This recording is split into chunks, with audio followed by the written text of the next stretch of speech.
Here's how to connect two LIGHTSPEED devices to one LIGHTSPEED keyboard receiver using the device pairing tool. For this, you'll need a compatible LIGHTSPEED mouse to pair with a compatible LIGHTSPEED keyboard receiver. Here's a list of compatible mice and keyboards that support two device pairing. So here's how you do it. First, click the settings icon on the top right corner. Select General from the list on the left. Scroll down to find the device pairing tool and click it. Select the device you want to pair and click on Continue. Select the receiver you want to pair this device to and click on Continue. In the drop-down, select the device you want to pair and click on Begin Pairing. Follow the on-screen instructions.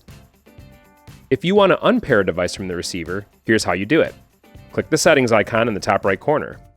Select General from the list on the left. Scroll down to find the device pairing tool and click it. Hover your mouse over the receiver icon at the top right. In the list of devices paired to your receiver, look for the one you want to unpair and click on the X next to it.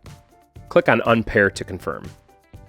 If you have any questions or for more information, please feel free to reach out to us at our support site, link in the description. Thank you for joining me, and I'll see you next time.